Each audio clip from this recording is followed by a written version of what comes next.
Sri Lanka has defaulted on its debt for the first time in its history as the country struggles with its worst financial crisis in more than 70 years. The day before, the 30-day grace period for paying $78 million in unpaid interest on the debt expired.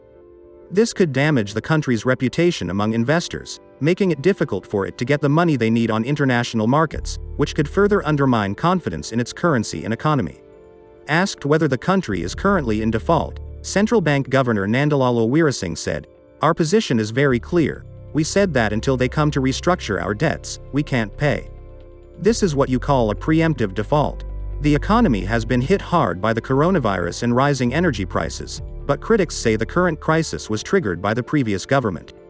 Professor Mick Moore of the University of Sussex and former consultant on Sri Lanka for the Asian Development Bank said that while Sri Lanka seemed to be struggling with the effects of global economic problems, this was categorically not the case. "This is the most artificial and voluntary economic crisis I know of," he said. Professor Moore said the previous administration borrowed money for infrastructure projects and then insisted in a very courageous manner on paying off the growing debts rather than restructuring them with creditors. He said that the then government did this way until about 6 months ago, and they gave away pretty much all the foreign currency they could manage. "This is blatant incompetence," he added. Professor Moore said the country was facing a very critical situation.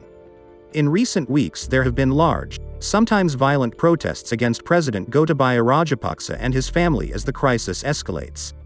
The country has already begun negotiations with the International Monetary Fund for IMF financial aid and must renegotiate its debt agreements with creditors. One family of brothers has dominated Sri Lanka for years. Mahinda Rajapaksa became a hero among most Sinhalese in 2009 when his government defeated Tamil separatist rebels after years of bitter and bloody civil war.